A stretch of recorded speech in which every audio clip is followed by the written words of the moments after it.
Can everyone hear me? All right, thank you.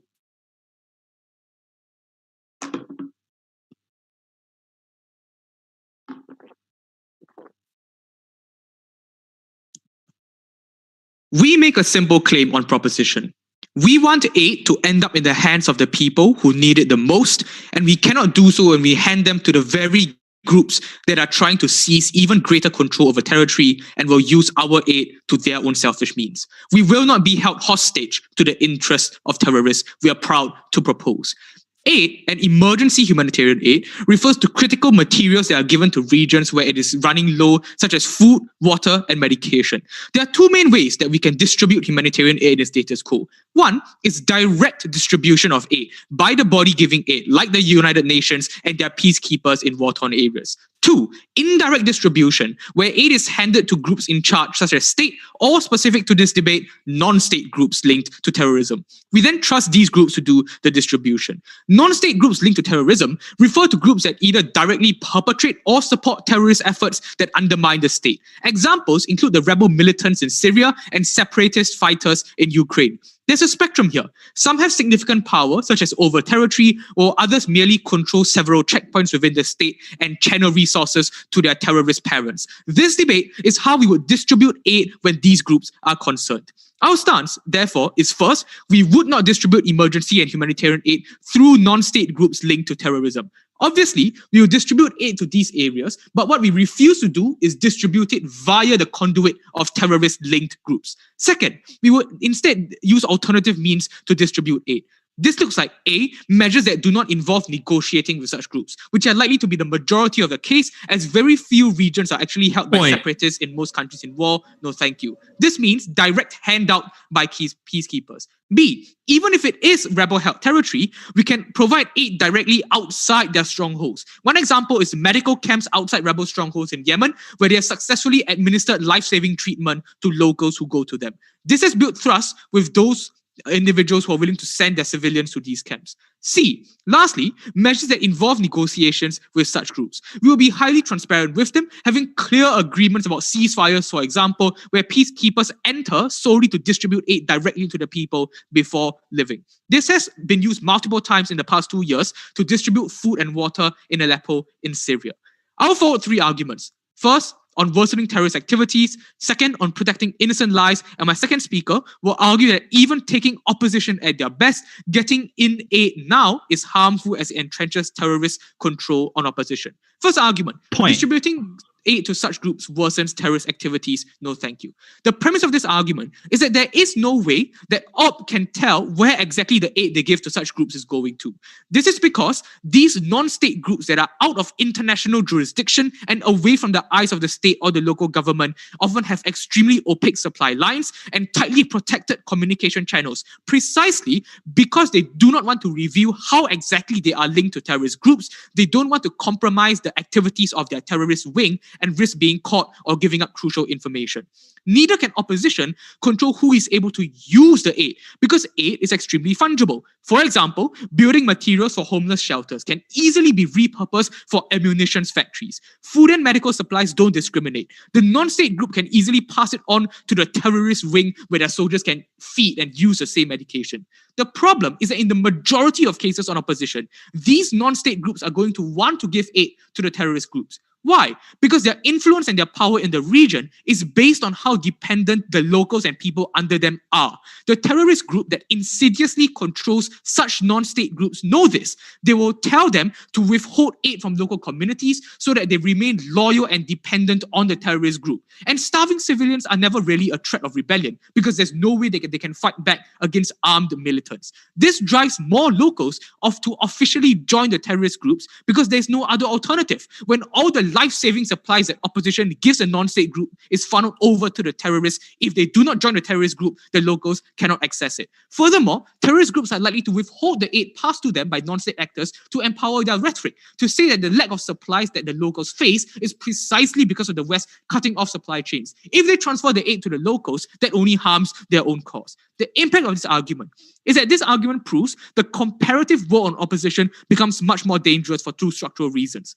One, terrorist groups get direct benefits from this aid. It means that their soldiers are well fed, well recovered, and more able to wage wars and fight against the international community. This looks like more innocent individuals caught in the crossfire. When terrorist groups are able to expand their territory, opposition creates even more innocent harms because more villagers and more local communities now come under the oppression and the control of terrorist groups. No, thank you. The second reason is because opposition drives more locals who wouldn't otherwise have joined the terrorist ring to do so. This gives the terrorist ring even more soldiers and even greater fighting chance and ruins the lives of those on the ground. These two reasons means that on opposition, A, they do not help people, but B, they only make their lives worse, either by not receiving aid or pushing them to join terrorist groups. Second argument on protecting innocent lives. The premise of this argument is that there are far better alternatives which are not at the mercy of the opacity and lack of accountability of non-state groups. Two structural reasons. One, because there are methods that can operate without having to go through non-state groups. This looks like supply points in safe zones and peacekeeper camps outside rebel-held territories in Yemen where doctors treated and fed wounded locals. It looks like directly airdropping aid into known village areas with innocent civilians. It looks like humanitarian interventions as well. And these have proven to work on multiple occasions. It looks like Operation UNIFIL in Lebanon, the UN operations in Burundi that successfully quashed terrorist groups and liberated innocents from war zones. The second reason is because we were able to negotiate ceasefires with non-state groups and send in our own personnel to directly distribute aid without relying on the group. We recognize that there is a spectrum of non-state and terrorist groups. Those that have a strong grip over the local regions aren't likely to go for a ceasefire because there's no need to. But neither are they likely to be altruistic and comply with opposition's policies of distributing aid to innocent civilians rather than their own soldiers. Where this will work are non-state groups with terrorist wings that are already weakened or dying, that desperately need such aid, those that might have their hold over the region threatened by displeased local communities. Directly giving aid instead of passing it through their non-state affiliations guarantees that there is no chance that the dying terrorist group is revived or resuscitated, but we still have innocent lives on the ground. For example, the UN held back aid for rebel-held Aleppo in Syria in the dying moments of ISIS until a ceasefire agreement was reached and a safe passage was established, allowing Syrian locals to continue to benefit as we speak from secure pipelines of food, water, and medication. What is the comparative? Note, this argument doesn't just prove that we have alternatives. This argument proves we have better alternatives. Two structural reasons. One, this aid is mutually exclusive, and opposition, by giving directly to non-state groups, has to forego all these other options. Obviously, because resources are finite and the limited political capital of international organizations is limited. Second, the UN and other international organizations has far greater expertise in setting up aid infrastructure and facilities that are better than non-state groups can, because that is literally what the peacekeeping force and the medical team is specialized in, whereas the non-state groups and its terrorist wings are specialized about fighting and controlling local communities on the ground. For example, a very concrete illustration of this, emergency extraction for those in critical conditions. That can't be done on opposition because there's no way that you can ship an ICU or emergency ward into the rebel-held areas. The impact of this argument is that weakened groups are actually defeated, they're not revived, and we ensure that the precious aid is sent to them. At the end of this, I want to challenge opposition to answer two questions. One, how do they give this aid without empowering terrorist wings? Second, why would a terrorist group willing to hand aid over to innocent people not also go with our better alternatives? We believe that we will not be held hostage to the interests of terrorists. We are proud to propose.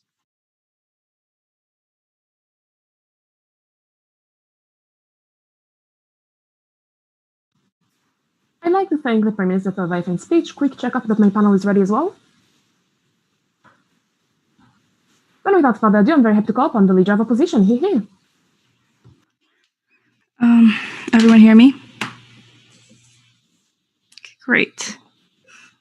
Starting in 3, 2, 1. Side proposition paints us an incredibly idealistic picture of the needs of those suffering on the ground, saying that other methods to reach them exist. We think that it's very clear that in many instances, there are no other actors that can distribute this aid nearly as well as these terrorist link organizations, because they know the land the best, because they have the most trust in the people, because we think at the end of the day, this trust and this even ability to aid these people matter the most. We oppose. Two arguments in my speech. The first on the principle of why it's always better to actually stay more lives.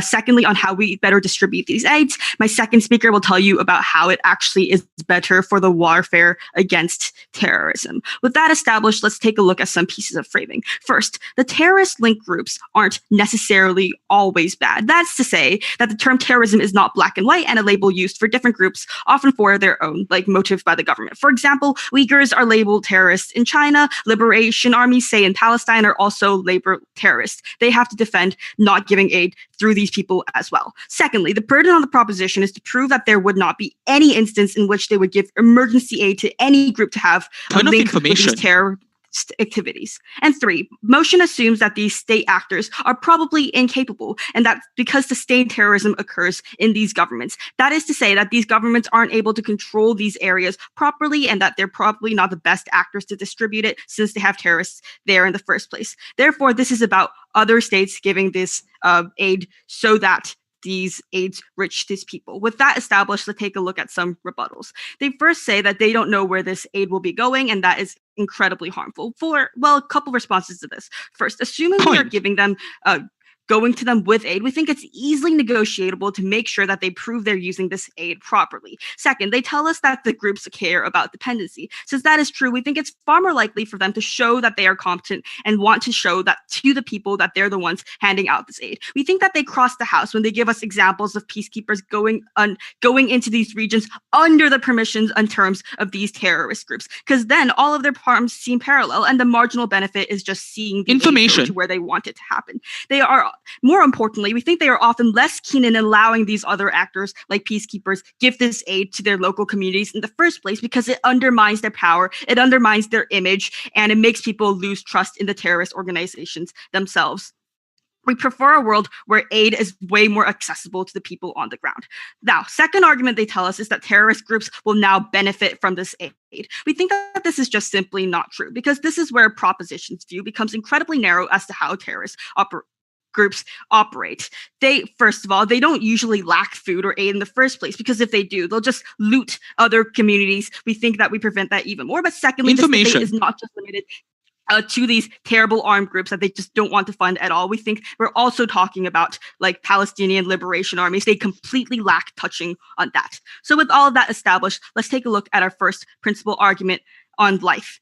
We tell you that it's the universal obligation to protect everyone's dignity. So why is this the case? We think it's because it's the most basic prerequisite to accessing other rights and things that we are entitled to, and that this is impossible in many cases under their side of the house. Moreover, the reason why these people are suffering in the first place is because of the war-torn situation in their region. Therefore, countries have this obligation to protect those people as much as possible. So why are innocent lives in this warfare mattering the most? Because we think that they're complicit in this mess, and if you have the ability to save these lives, but you choose to withhold aid like you're doing under your side, this failure of acting is morally complicit in acts of terrorism. By using, well, these terrorists may not use this aid in the best way possible as an excuse, you're actively choosing to neglect these people and actively choosing to have decide that no option is better than having these terrorists as an option, because the alternatives they give us will not work. This is more important because they have zero blame or involvement in the conflict in their and in the state's destitution in the first place. But yeah, before I move on. If your claim is that these non-state groups know the ground the best, if they demand that they will only accept aid in the form of cash and promise to use it to buy food, would your side provide that to them?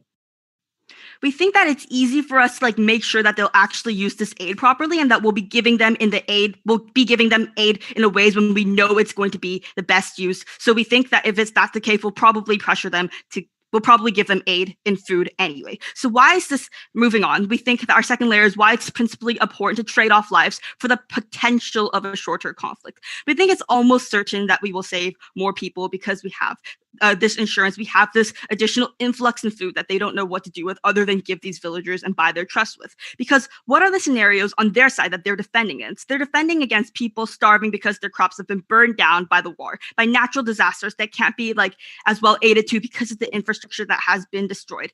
We think that this means that if you're giving more aid, more food to these people, there's going to be a reason and they're going to actually be able to access it more. We are clearly going to have them have more of this aid in the first place. But we think that what we're weighing up against, what they're saying is that we're giving to these terrorists more power, that it might elongate the war. We think that the lack of certainty in the second statement means that we should prioritize the people on the ground right now, the suffering right now, because people suffering right now should have the priority over potential suffering in the future. Because you can't even guarantee that this is going to empower the terrorist groups more. Because Information.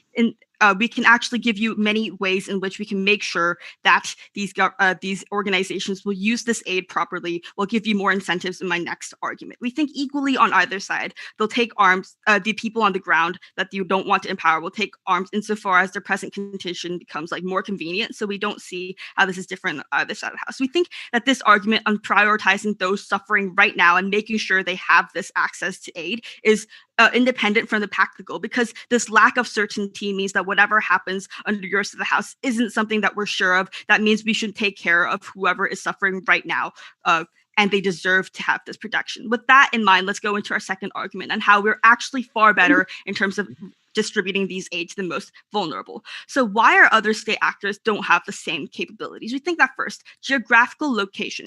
It might be difficult to spread yourself through like the mountainous regions of the many countries we're talking about. Secondly, it's nearly structurally impossible to enter these regions under the heavy influence of these terrorist groups. For example, either you attempt to go in and then you get shot for invading their territory, and then even if they go in, they can't operate at like the maximum capacity. They can't do everything they want because they're under like the vulturing eyes of the people in charge of these regions. We think that if that's the case, it's very clear that the terrorist groups will be much more likely, or groups linked to terrorism will be much more likely to actually be sufficiently able to give out this aid. Moreover, this can also look like groups that are marginalized by the government being branded as terrorists. We think, and that's the case, we don't want the state to be giving this aid because they obviously wouldn't be doing this, and that we should give it directly to these groups so that they can help the people suffering on the ground, the people that have been shut out. In these cases, there's no other way to reach these people. As compared to that inefficiency, the actors under our side of the house already know the region, already know these people, and are far better able to direct these resources under the minefields, under the battlegrounds of the world that we're talking about. We think that the terrorist groups are way more likely to use this aid properly and actually help these people on the ground for three reasons. One, they want to maintain the moral high ground and look like they know what they're doing to these people. They want to gain these trusts so that they actually can relate to these people so that they don't get uprisings. But secondly, they want to show that they have control. They don't have to be dependent on like the government in charge. And they want to, three, lessen the burden to deal with these people themselves. So when given this aid, they'll most likely actually give it to these people. We think the impacts under our side of the house is that you save far more lives insofar as these groups actually have an incentive to give this money to them, and we can regulate this aid and condition them to make sure this goes well. And we can use this as leverage to help more people under our side of the house so proud to oppose.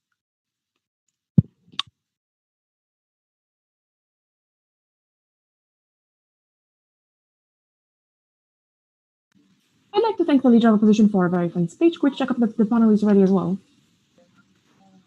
And I'm very happy to call upon the Deputy Prime Minister. Here.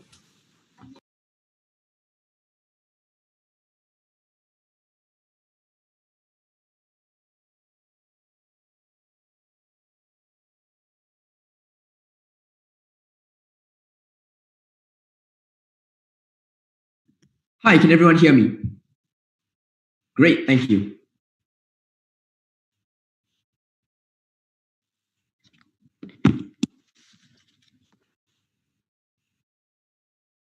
I'm going to talk about two things in this speech. First, will these terrorist groups give the aid to the people? Second, do we have good alternatives? But before that, I want to be clear about a couple of things the opposition are doing to muddy the debate. Let's be clear about our alternative. They say in a one-liner, you cross the house if you negotiate with terrorist groups.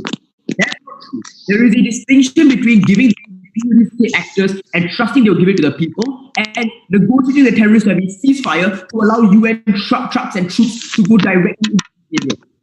Peacekeepers who are going in isn't crossing the house because we aren't giving this aid through these ceasefires. Should I stop? Yeah.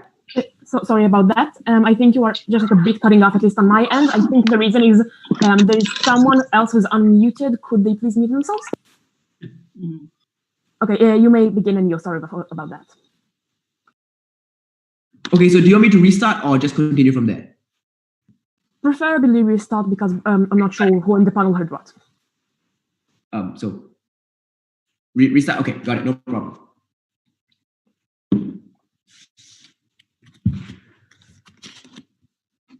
I'm going to talk about two things in this speech. First, will these terrorist groups give aid to the people? Second, do we have alternatives? But before that, I want to clear up a couple of things the opposition are doing to muddy the debate. Let's be clear about our alternative. They say we cross the house if we negotiate with this terrorist. That's not true. There is a distinction between giving aid through the terrorist organization and negotiating a ceasefire so that UN peacekeepers, troops, and trucks can go in to directly give the aid. All of the alternatives Matthew talks to you about, like nearby peacekeeping camps, like airdrops, like negotiating a ceasefire so we can go in and directly give aid, does not count as giving aid through. Does not count as giving aid through the terrorist groups. They needed to do more legwork on this than a one-line assertion they wanted to say by crossing the house. The next thing they say is that terrorists can be a label by authoritarian governments. Obviously, this debate isn't about China giving aid to the Uyghurs. We don't think that will ever happen. So if the international community is going to be the one giving this aid, we think that these individuals are probably going to be labeled terrorist groups under the international community. So we don't think that the Uyghurs are necessarily going to be considered terrorist groups, but if the PLA is considered a terrorist group because of their terrorist actions, we're fine with that. Fine. Second, if these terrorist groups, no thank you, are really not bad, then yes, they would accept our direct aid. I think if we said, can we go into Xinjiang to give aid to the Uyghurs, these individuals would say, please, UN, please come in. So that's clearly not part of the debate because it's a clear win for our side.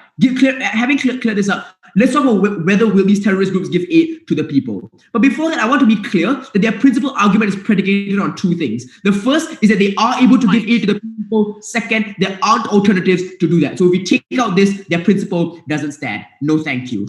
So, in his first argument, Matthew gives you two structural reasons why this aid goes directly to terrorists. And I want to know that they only disputed the conclusion of this argument, not the premises. The first thing we said is that you'd have no scrutiny over the opaque supply lines of these actors, which are outside your jurisdiction. No response to this, they just assert, we can check. But how are you going to check? These terrorist groups can very easily do a photo op of a smiling Syrian boy with a bag of rice and just not give this aid to anyone else. They needed to respond to this structural reason. The second thing we said is that aid is fungible. So building supplies can easily be repurposed for a war effort, and food, water, and medicine can be used to feed your soldiers. No, thank you. What did they respond to all this? They gave you a bunch of incentives why terrorists won't do this. The first thing is that they don't need this food and water, they can just loot places. Actually, no. Many times terrorist territory is under siege, like we saw in the situation of ISIS, for example. So they don't have this requisite food and water. Second, many terrorist supplies, no thank you, are destroyed in the war effort for terrorists to even get to this territory in the first place. So in many cases, terrorists need this food and water. Moreover, even if they have the food and water right now, they need it in the future because they want to carry on sustaining this territory and sustaining their war effort. The second thing they said is that it undermines their power and legitimacy. I think it undermines their power and legitimacy to give the aid in the first place.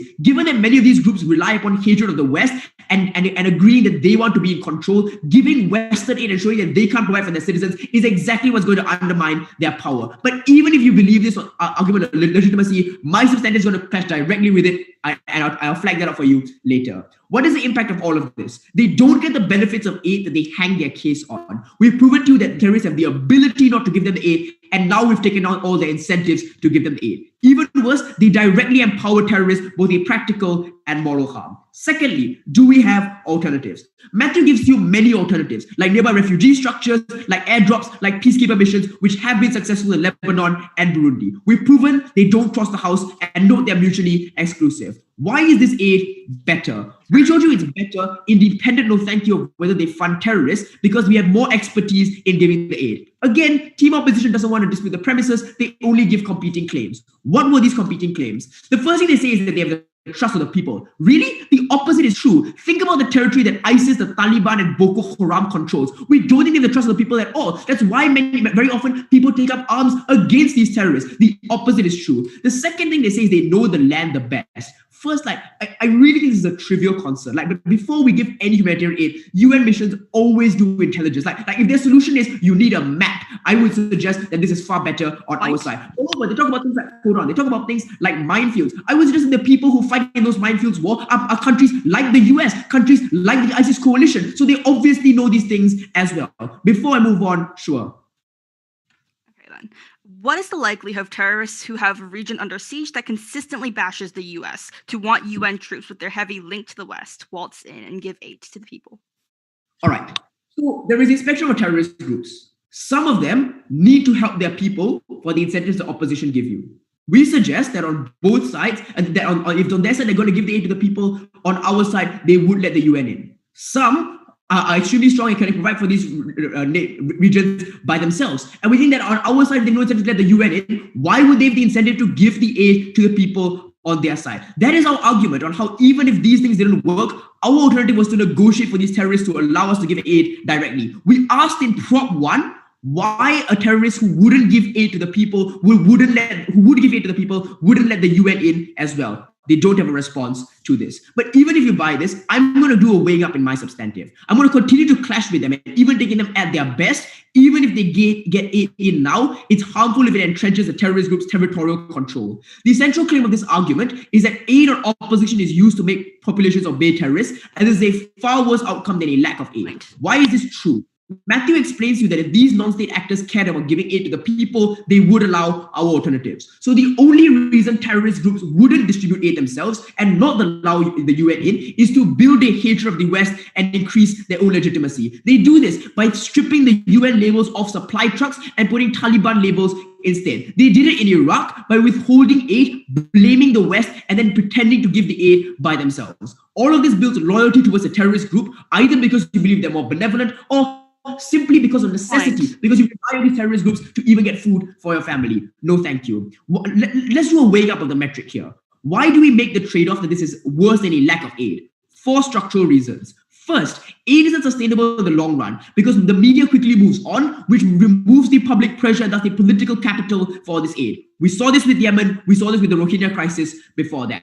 Second, life under a terrorist-linked group is often far worse than a lack of aid, like the Taliban or Boko Haram abusing girls and women. No, thank you. We think the people themselves recognize that sometimes this stripping away of dignity is far more important than their lives, which is why many of them take up arms against these terrorists even when they have no chance of winning. Third, it becomes harder to remove the control these actors have in the long run, when the international community has dependence upon them or the population is loyal to them. Fourth, this is a morally justified trade-off. It is an unfortunate reality that every just war in history has had civilian casualties, but we've still always considered it just to fight to remove oppressive actors. The only thing that the response to all this implicitly in their first case is certainty. We've proven to you that it's extremely uncertain that these terrorists would ever give this aid to the people, given you have literally no checking mechanism, and we've taken down the incentive analysis. So if their way to weigh up the metric was uncertainty, we've taken that down as well. How should you weigh this argument against the rest of the material in the debate? We take opposition at their best. Even if you ignore all our Prop 1 material, even if opposition do get aid through, it's still not worth the trade-off of empowering terrorist organizations. At this point in the debate, I want you to think about the spectrum of areas which need aid. For most of them, we have alternatives that don't require terrorist actors. But amongst those that do, if the terrorist group wasn't going to accept our direct aid, they wouldn't pass it on to the people in their world either. Those that would give it to the people would either accept our direct aid or use it to entrench their control. Opposition loses on every part of the spectrum. That's why we refuse to be held hostage to the interests of terrorists we are so proud to propose.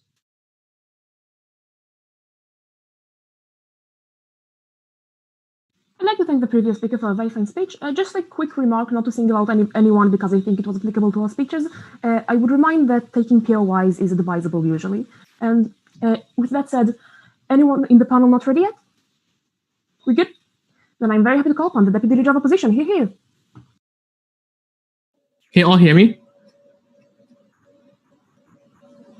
I think there's a brief echo. Okay, I think it's cool now.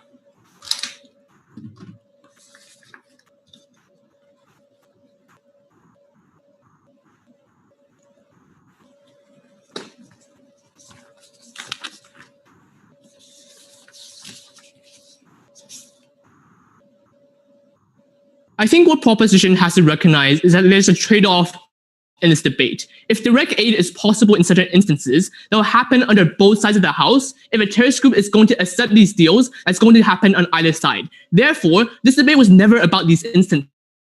This debate is about the instances where direct aid is impossible, where cities are held in these non-state actors. When we fly planes over to drop aid, they're shot down by these groups. When these individuals are being used as human shields. When they themselves admitted ISIS hates the West and would never ever accept this direct aid. Therefore, what they had to defend under their side of the house is these instances. These instances in which life is lost, the comparator they had to defend is some individuals simply do not have aid under their side. I just want to make a quick clarification about the idea of direct aid and United Nations individuals being able to go in. Their claim is that they can allow United Nations to fly planes over regions and to go into regions under the permission of these terrorist groups through negotiations. The first thing we pointed out is that this literally crosses the House. The reason for that being because they're still negotiating with these terrorist groups. The response we get here is that no, it's about who this aid goes to. But look, if their harm is that we do not want to empower terrorist groups, and you're literally willing to also negotiate under their side of the House, that means that all the harms as the empowerment and terrorist groups also exist under their side. I genuinely do not know what the difference therefore is. If you're still willing to negotiate with terrorist groups, if you're still willing to give them aid, I think you infinitely made them more powerful under their side of the House as well. But secondly, even if that wasn't crossing the House, I would say it's probably a bit easier for the United Nations to go into these regions under our side of the House. The reason for that being, terrorist groups understand that these Western nations are more likely to be open to negotiations. That means that under our side of the House, if their mechanism is the United Nations to be able to go in, we get more left under our side of the House at a point in which the United Nations is more likely to be able to negotiate. These terrorist groups are more likely to even want to establish information in the first place. I'm going to look at two things. Number one, which side better stops terrorist ability? Secondly, whether short-term lives are more important. Firstly, the idea on which side better stops terrorism. The claim that we get from their side of the House is that aid goes to terrorist groups and you're unable to track where it goes. We told you several things down the bench. Number one, assuming it's a negotiation, these non-state actor groups also have the incentive to demonstrate that they give aid to the most vulnerable. Why is this the case? Because if they do not, we stop giving them aid. We do not negotiate with them. That is why if they want all the resources that they want to claim under their side of the House, it's infinitely important that these terrorist groups at least show that they are willing to give this aid. But no, you cannot fudge photos because you can always check these regions. You spy individuals. You can always negotiate to go into these regions. I don't think that's a harm under their side of the House. The second response here is even if terrorist groups get marginally more resources, the resources that they get are weapons and money. I would say these things are infinitely less valuable than the lives that would be lost under their side of the House. They have to prove why these lives are less important than the money and the resources that you give to these terrorist groups and why it's okay to trade off lives in these instances. Thirdly, even if it were the case that we empower terrorist groups marginally by giving them a bit of weapons and a bit of money, we at least ensure that as the war goes on, you minimize civilian casualties. That's to say, even if these non-state actors are able to take over more regions, at least within these cities, we're better able to ensure that aid goes to the most vulnerable. We're better able to ensure that the civilian lives are not hurt. That's why the argument as to why local individuals should join terrorist groups, we flip that against them. Because under our side of the House, we ensure that the most amount of aid can go to the most amount of people. That's how we decrease the amount of people that are willing to join these terrorist groups under their side of the House. But also note, this third argument literally contradicted an entire case. This third argument is about how certain groups can rip off labels and claim that we are the ones giving aid. Number one, that's a concession that they do give aid to individuals that directly contradicts their first and second argument. But more importantly, I would say in a vast majority of instances, it's information. These individuals are able to show that this is the Western nations giving them the aid. Why? Because when they go into these regions, it's better able for them to be able to explain where this aid comes from. And even if we can't, I would say the benefits of individuals getting aid, being able to survive is infinitely more important.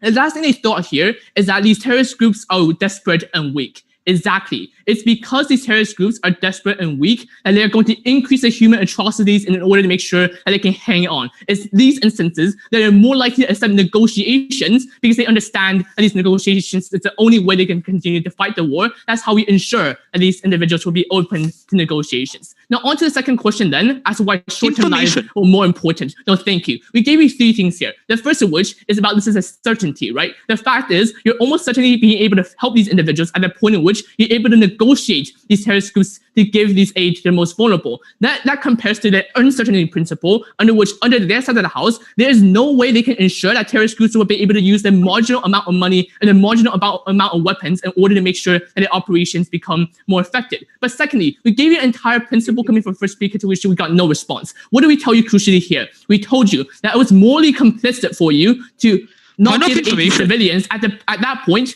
because you're directly aiding these terrorists. You're directly helping them by not giving aid to the most vulnerable. You're morally complicit there. But thirdly, note that if terrorist groups have a huge amount of control over certain territories, that's a huge amount of people who do not get aid under their side of the House. That are years in which these individuals do not get aid. They have to deal with this comparative and lives are lost under those instances. Before I move on, point. Okay, Now, onto my argument then as to how we fight more efficient wars. Why is this argument important? This argument is important because it takes their side at the absolute best. Even if we do assume that short-term lives are not important, even though we can explain to you why they're more important, we win on the grounds of helping the most vulnerable in times of long-term warfare. In a fight against terrorism, before we move on, sure. Why would terrorist organizations care about minimizing human atrocities in order to negotiate with your side if they're literally killing people on the ground to expand their territory? No, because if they're able to negotiate and get some form of aid, as you want to claim, you can place conditionalities upon that aid. But even if that were not possible, I would say giving aid to the most vulnerable is still important on either side. Now, why under our side of the house are we able to fight more efficient wars? The first of which is that in the fight against terrorism, the will to fight the war is significantly important. Why? Because if your goal is to fight terrorism, you should never shrink down to the same moral low grounds as these terrorists. Because when you're willing to trade off lives of the innocent, you are therefore unable to fight this war as effectively. Why? Because wars are always a battle for perception as well, in order for you to recruit individuals and be able to fight on the ground. If you are seen as an actor that leaves behind the most vulnerable, where you do not give aid in the instances in which you're able to do so, that means that you get less individuals willing to fight the war, given that you lose the more high ground. The conclusion here is that the fight against terrorism under their side of the house is significantly less efficient, given that individuals are not willing to join the cause at all. The second reason here is that we get more localized help. Why is this the case? Because once you fight wars and you liberate cities, the civilians that you help are more likely to join your cause. This is important because you get on-the-ground intelligence and you're better able to fight these wars within these regions, given that you have better geographic knowledge and also the knowledge as to how these terrorist groups operate. Thirdly, we prevent civilians from joining these terrorist groups in the first place. Here are two reasons why they're likely to join under their side of the house. Firstly, about the narrative of state failure. That is to say, the idea that states leave you behind and they're unwilling to give you aid. This policy under their side of the house directly affirms this because terrorist groups do not have aid to give to these individuals because the West refuses to give it to them. But secondly, because they are desperate for their lives. Per their own analysis, these individuals are likely to join if they do not get aid. Under their side of the house, given that they significantly limit the amount of people who are able to get aid, these terrorist groups often get far more recruits under their side of the house. Note, this argument is important because it takes them at the very best. Even if they get marginally more weapons, less weapons under our side of the house, at least under their side, if you have more terrorist individuals, you get far larger wars and you get far more casualties. At the very end of the day, we better wars and we better the fight against terrorists. We're very proud to oppose.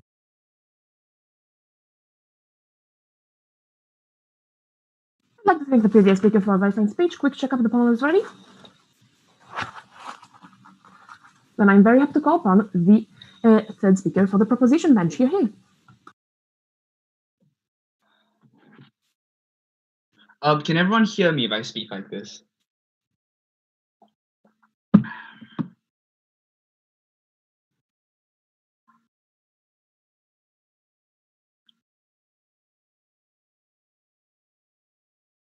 This debate deals with a spectrum of terrorist-linked organizations. And at the start, we asked opposition a very simple question.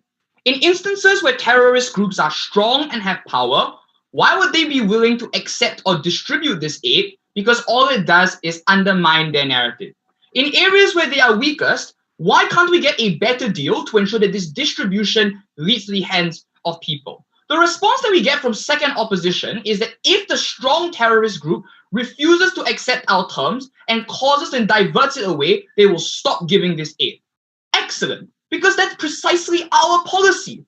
Our point is that these strong terrorist groups are structurally likely to refuse our terms. So that sounds suggestively similar to our side of the house. The next attack that they try to say is, but we have a principle of certainty.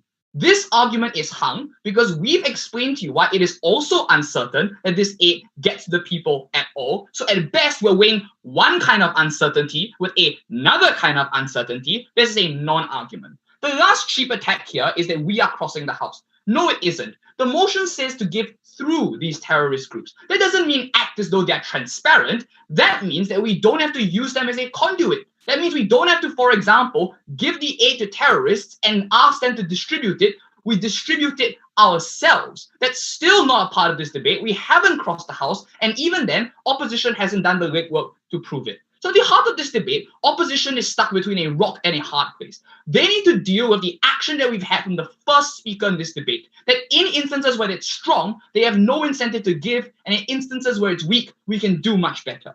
First question, what about when these terrorist groups are strong?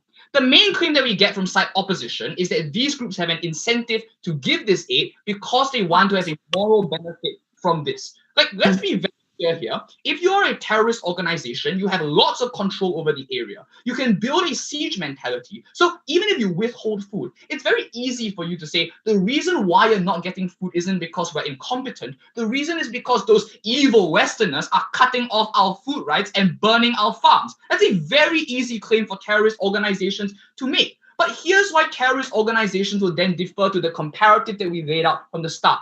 One, hungry people make poor revolutionaries. If your people are dependent on you for aid and food, you actually are less likely to get revolutions. Two, and this is where I directly clash with the second speaker argument. They can take this aid, and what they do with this aid is that they use themselves as gatekeepers for it. That means unless you become a fighter in my army, you do not get this food. That's why there are 14-year-old boys fighting for ISIS right now, because they want to get food that ISIS has stolen from aid. The response that we get is, well, ISIS knows the ground really well. This is a non-argument. I know my teammates very well. That doesn't mean I'll treat them nicely. In fact, it means that I know how to insult them better, such they hurt more. That is a non-argument in the vast majority of cases. So just because you know something doesn't make it better. Why is all of this argument important? Because the case of opposition is based on a strange comparative. It says we need to give these food now. But if they don't, and in the vast majority of cases, these terrorist organizations have an incentive to keep that food, not give it to these people, precisely for the moral high ground. And because they have such strong methods of information control, this means a number of things for their case. One, they don't get food. In fact, we waste UN food aid in many instances. That's directly counterproductive because in many instances it goes to feeding fighters.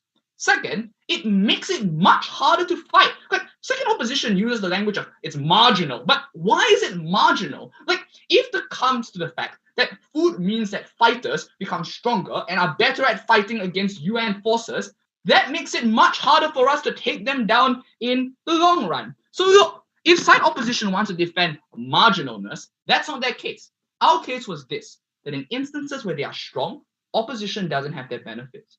All they do is empower these terrorist organizations to whip these people up in a frenzy. And if they don't, they empower them to fight harder with their armies. And that means more kidnappings on their side. That means more people being dragged out of their houses and shot in the streets. I want side opposition to be very clear about what these harms are. It's not something they can simply walk away with and say, we're willing to trade that off. Because the deaths of individuals, the mayhem on the part of terrorist organizations is not a trade-off that any side in any debate should be willing to take. The only response that they have left is, we can check. How? Like, we've explained to you that there is no incentive. Like, in many instances, there are lots of incentives on the part of terrorist organizations to say, we're sorry, we're not letting you look at our books because if you can, that gives you links to our sources and we don't want you to block those guys. And in instances where they are powerful, I doubt that there's any incentive here. So let's be very clear. When terrorist groups are strong, they only entrench them. And in any case, people don't get aid. And if they want to get aid, they become child soldiers. That's the comparative they have to defend. Before I move on to the second question, what's a point of information? Tell me how, like, this money, weapons, and negotiation we've been telling you across the bench isn't an incentive. Because they're strong and they want to continue fighting, I'll talk to you about the second area right now. So let's talk about when these organizations are weak, which tends to be the only part of this debate that opposition really wants to engage with, but we've explained to you why it's better. The first thing that we point out is that we ensure that when these groups are weak, they currently want to hold these regions under their control. But the way that they want to hold these regions under control often it's either counterproductive in terms of getting these terrorist groups out, or if we genuinely wanted to help these individuals, there are significantly better ways to do it. What do I mean by this? For example, if these terrorist groups are weak and they don't actually have lots of control over the checkpoints within a specific region, that means that it's much easier for the UN to bypass these checkpoints. It means that, for example, we're able to set up checkpoints for medical supplies, we're able to freely airdrop aid in, and we're able to send boots on the ground to protect this aid on our side. There are a number of benefits that Matthew gives to you to this arrangement that side opposition doesn't clash with. One, 100% of the aid goes to these individuals. We can confirm that on our side. Two, there's much better expertise in terms of giving this aid. Three, aid goes through less hands, which necessarily means that less gets taken off of the top if they want to deal with corruption. This is a much better deal. Why would they want to negotiate? The reason why they want to negotiate is because that actually means that if they really wanted to keep these instances, we could give them aid. But now in this instance, the United Nations and the government in question has the power in this relation. It's much easier for us to enforce this and say, look, we need aid. You want to continue. What we can do is if you don't give us aid, we will force you out of these areas. That's something we can do that they deny on their side. The last thing I want to note is that it's very, very dangerous that they don't clash with Bharat's argument. Bharat's argument was the ultimate way up in this debate. Assuming that we genuinely wanted to protect these individuals, why is it still better that we don't give aid to ensure that these terrorist organizations wither and die? One, because the aid isn't certain on their side. Because in the long run, as has been the case with Yemen, interest dies down. So even if we try to prop these terrorist groups out with humanitarian aid, they're unlikely to continue getting that.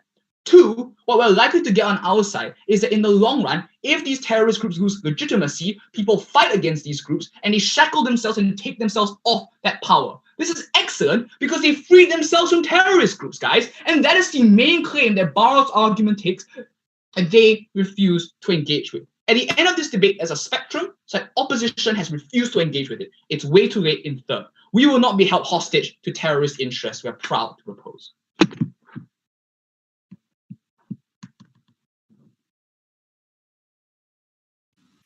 I'd like to thank the previous speaker for a very fine speech. I'll try to keep my comment because I think the internet is stable again, but I might turn it off if something changes. Apologies in advance. Is the panel ready? Then I'm very happy to call upon the opposition whip. Here. Am I audible?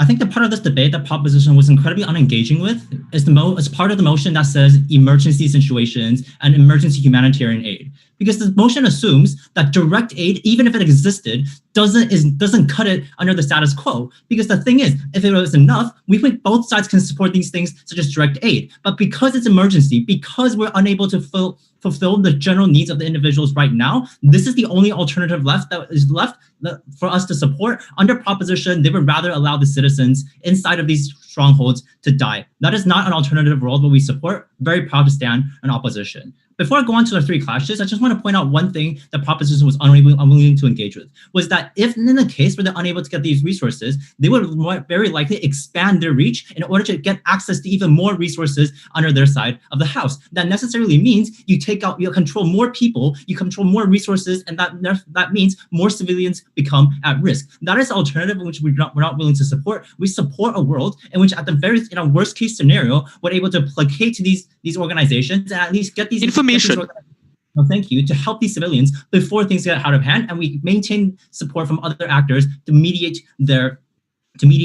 actions. Given this, three clashes: one on the principle, which they didn't respond to at all; secondly, on aid; third, on fighting better wars. Firstly, on the principle, I just want to note they literally have no response to our principle except for saying it is only dependent on you being able to help people. No, right? Because we tell you this argument runs completely independent of that, right? Because we tell you even if you don't help individuals, which we're already going to contest, we think it doesn't strip you away from the moral obligation that you have to actively help other individuals in terms of giving aid. Because the thing is, under their side of the house, these other state actors remain complicit in the crimes that these terrorist organizations are committing in. That is something we do not support under our side of the House. No, thank you. And notice how their third argument is literally a concession to our own principle, because they literally told us in their second speaker, and they, by the way, they dropped it. They said that terrorist organizations will relabel all the U.S. flags with like Taliban like marks and something, so then you get support from the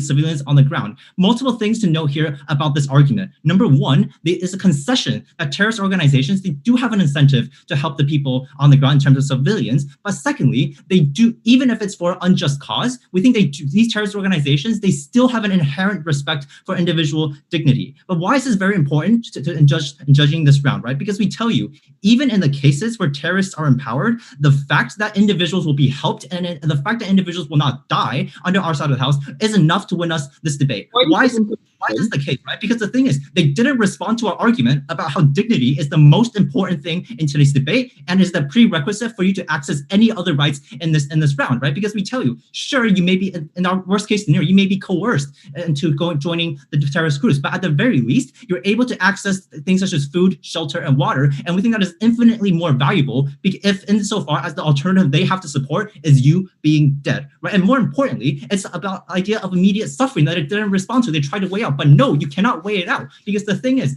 in this debate, they're also about this not only about the giant terrorist groups in this debate, right? This debate also talks about the smaller terrorist groups where it's easier to take them out in the long run. No, thank you. Because under our side of the House, it's easy for us to give some sort of supply and we save individuals under our side. And by the same time, even if we give them some resources, we're still able to take out these smaller terrorist groups under our side of the House. The fact that they didn't deal with this argument about life and dignity, we think that already loses them the debate. But even if that wasn't the case, let's engage with them on the main grounds. No, thank you. In terms of aid and fighting better wars. The main claim of the proposition is that there's no way to tell whether or not no way to ensure transparency for these organizations, right? But the thing is, if they're able to negotiate ceasefires on the outside on their side of the House, then I don't see why. Then there's no reason why they can't go a step further and negotiate it with these terrorist groups on the inside of the House. Because what they didn't recognize was this is a time of emergency where outside help is just enough. Because if they want to talk about, they only have 1 or 2 medical camps under information. Oh, thank you. How are you going to deal with like 200 people that are seriously injured because of an earthquake? You can't do that with 1 or 2 medical camps under their side of the House. And don't let them get away with saying you can have a photo op, right? Because if per their characterization that the UN has lots of expertise, you probably also have the expertise to make sure that these negotiations are accountable and that both sides are held accountable to these deals, right? But why exactly are these deals likely to be upheld by these terrorist organizations? This is another characterization they completely dropped under their side of the House, right? We told you, failure to redistribute these resources adequately means that you lose the support originally that you had, right? You lose the ability to frame yourself as the moral high ground in which you are the actor to actually help other individuals, and you risk backlash from your state supporters on the outside, insofar as you're violating human rights when you have the unique ability to actually deal with these issues. We think these 3 structural reasons are exactly why terrorist organizations are likely to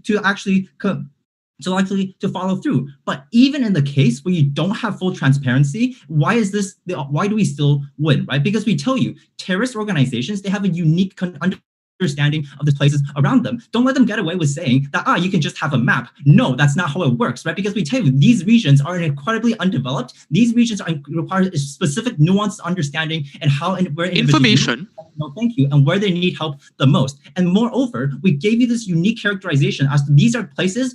This motion assumes that governments are already incapable of going in by themselves. They need another actor to go in. Insofar as they're unable to tell us why governments are able to do that, I don't think they're able to take that stance, right? Because what they need to defend in this debate is that the alternative, which is you give them no aid, and what you do is you give 1 or 2 medical camps on their side of the House. That is when you're able to drive out the rhetoric against the West, against these UN, saying that they don't care for us at all.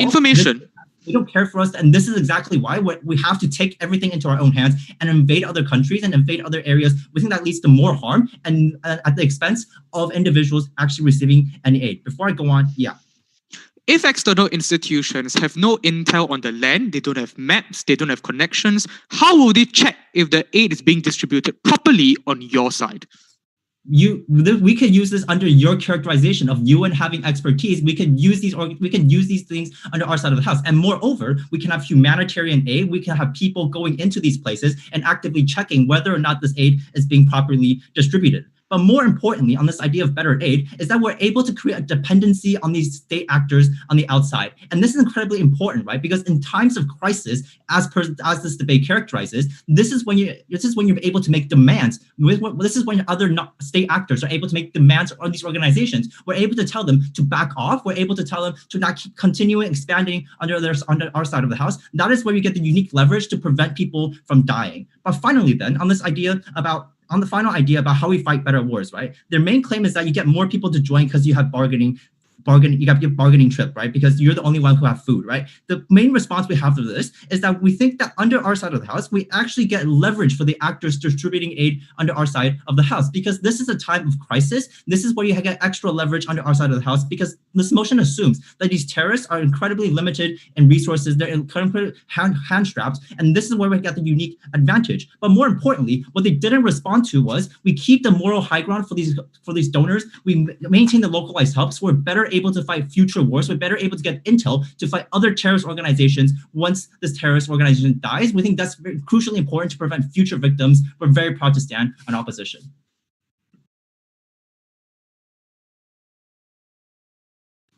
I'd like to thank the previous speaker for writing speech. Quick checkup that the panel is ready. Sorry, before we move on, I think our third speaker dropped out of the call. It's no issue because he's not speaking the reply, but just to notify. Oh, actually, might be preferable to wait for them if we can. Do you have an ETA of how long might it take for them to get connected again? I'm not sure because his laptop just died. So is there an option of maybe joining from phone? Let me check with him. I'd say let's wait up to 2 minutes and then we'll begin. So sorry about that. No worries. I would request reply speakers do not use this time to continue writing your speeches because it will be an unfair advantage.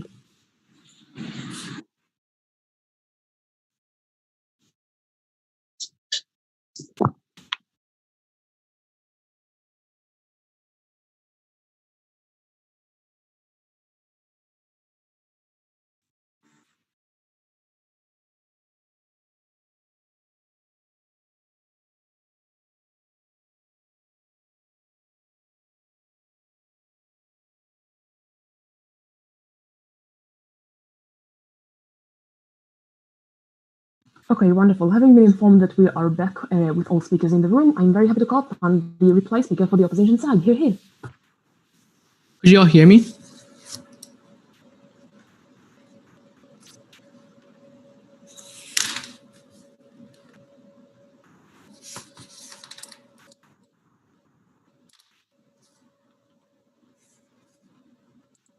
The framing at the very beginning of this debate was clear. This debate was never about the instances where direct aid is possible, where you're able to negotiate with these terrorists. This debate is about the instances in which direct aid is not possible, where the United Nations is not allowed to go in, where when you want to fly planes over these regions, they're being shot down by these terrorist groups, where ISIS, when they themselves conceded, they would never take this aid because they do not want a Western power to come in. They are going to be a loss of life under their side of the house. I think the fact that they do not want to engage upon these contexts where they cannot help the most vulnerable is where they lose. But more importantly, I think we pointed out down the bench that their policy that they supported contradicted all the arguments. Because if they truly want to be able to negotiate with terrorists and go into these regions as the United Nations, then all the arguments as to how you empower terrorism is this under either side of the house at the point in which you're willing to negotiate on both sides. They get the benefits of money, they get the benefits of weapons. I genuinely do not know then what's unique about their case. But let's just hijack their mechanism a bit here, right? We explained to you down the bench how if what they want to support is the United Nations going in, it's more so likely under our side of the house at the point in which these terrorist groups understand that these Western nations are willing to negotiate with them. They're willing to at least give them aid in order to make sure lives don't get lost. I'm going to look at two things. Number one, which side better stops terrorists? And secondly, which side protects the most amount of lives in the short term? Firstly, which side better stops terrorists?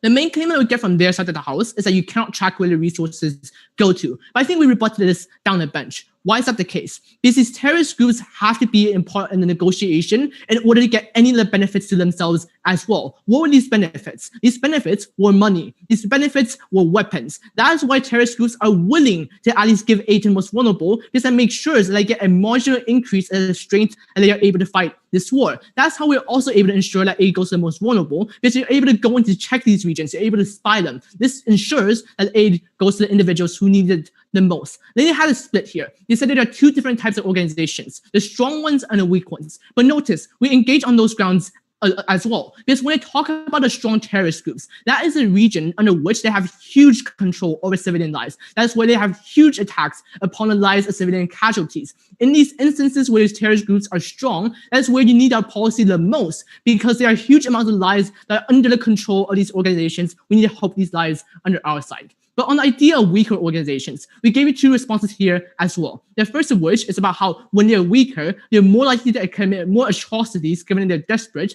but also the fact they're more likely to give in to the demands that we give them, given that they want to have this extra step up in order to fight the war for maybe 1 or 2 months more.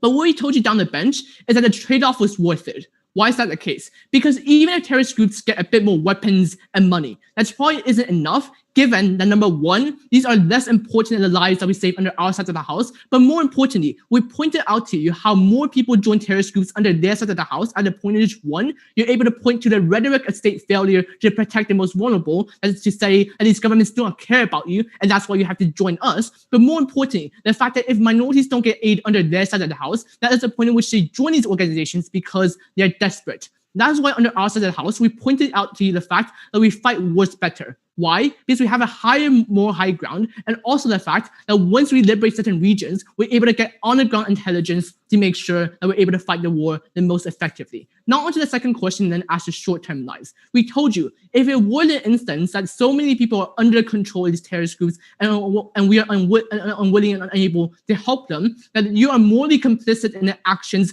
of these terrorist groups, that you are able to shun away from the deaths that occur under their side of the house. These are starving people that are unable to sustain themselves. We were the only side that looked them in the eye and realized that they deserve our help. At the very end of the day, we gave aid to the most vulnerable. We're very proud to oppose.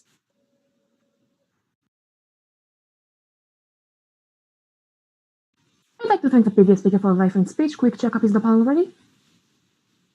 Then I'm very happy to welcome the reply speaker for the proposition. Hear, hear.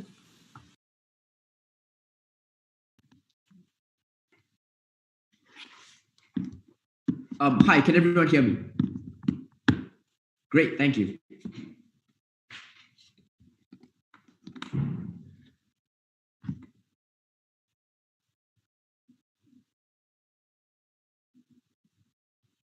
Team opposition have called us on contradictions and concessions many times, though popping up in different speakers and never really sustained through the bench. What they didn't understand, seemingly until op reply, was that we set out a spectrum of terrorist groups very clear in the first minute of Prop 1.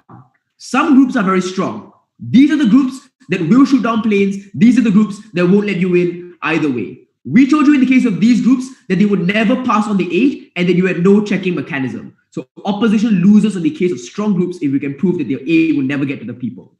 On the weaker groups, we said right from the top that if they agreed to opposition's demands of letting you in to check things, then they would agree on our side as well. They would negotiate a ceasefire so UN peacekeepers could go in. Beyond calling this crossing the house, which was suspiciously dropped in third after we clarified multiple times, they didn't have a response to this alternative mechanism on our side, and that's why they lost on this spectrum as well. Team opposition hung their case on one thing, that they get aid to the people in the word of the opposition. If aid was uncertain, their weighing made no sense. And if aid didn't get to the people, their principle made no sense either. Third opposition says, oh, it's independent of helping people. But what's the obligation? To help people. So if they couldn't prove that they helped anyone, then this obligation didn't make any sense. Don't let them pretend it was an independent principle claim. But in the word of the opposition, this aid never got to the people. First, we prove terrorists had no incentive, have every incentive to keep the aid themselves, to feed their soldiers, to keep people from revolting because they were hungry, to incentivize recruitment. Second, We explain there's no ability to check because of opaque supply lines, because of out of your jurisdiction. And guys, expertise in giving surgery is very different from expertise in spying on places that you literally don't know about. And the newest assertion in third didn't make any sense. They spent their case saying the terrorists won't let them go in. Why would they suddenly let them on opposition's world? If they stopped giving aid if there weren't checks, we pointed out at best this crossed the house, at worst it considered all their benefits. So terrorists had no ability to check, and terrorists had no incentive to pass on the aid. Ultimately, their only claim left standing was that terrorist groups would pass on the aid to build legitimacy. My constructive argument showed you exactly why that's so much worse than the comparative. It's not a concession, it's on their best case of giving aid. They say you can't weigh it up. Why not? We took down the assertion of certainty and we gave 4 structural reasons to weigh it up. Third opposition says, oh, terrorist groups have respect for dignity. Are you kidding me? Tell that to the 2,900 people who were murdered on 9/11. Tell that to Malala, who was shot in the head for wanting to get an education. Tell that to the 40 girls who were kidnapped, raped, and murdered by Boko Haram. This was never an outcome they should have been willing to trade off. The vote of the opposition was one that failed on its principle because it didn't get aid to the people. But more importantly, the vote of the opposition was a vote of suffering because they conceded to empowering terrorists. Money and weapons, they so proudly say in op reply. We explained that down the line, they should have never been willing to concede. And up to the new material reply, they've only been asserting this trade-off, never responding to the 4 independent structural reasons we've given you down the bench. The choice is clear. Let's move to the vote of the proposition. In the vote of the proposition, we explained to you we could negotiate a ceasefire to come in. But that wasn't our only alternative. We had alternatives about airdropping, refugee structures, and peacekeeper missions that succeeded in Lebanon, even under areas under control with the Hezbollah. The only response to this came in third opposition and reply. Why was it 1 or 2 medical camps? Opposition gave no reason. Compare that to the 2 structural reasons we give you in Prop 1. The sudden new material in Op 3, oh, it's an emergency, so this doesn't work. So, by the way, this is a bad rebuttal because emergency doesn't mean status quo doesn't work. It just means the situation is urgent. So like the earthquake in Haiti was emergency as well. That didn't mean that UN peacekeepers didn't work. Even if you do credit this new material, it's really a bad rebuttal. So in the world of the proposition, even if you disregarded the fact that they didn't get any aid, we had many alternatives to get aid on every part of the spectrum. The world of the proposition recognized that we refuse to be held hostage to the interests of terrorists. Ours is the world we stand for. We are very proud to propose.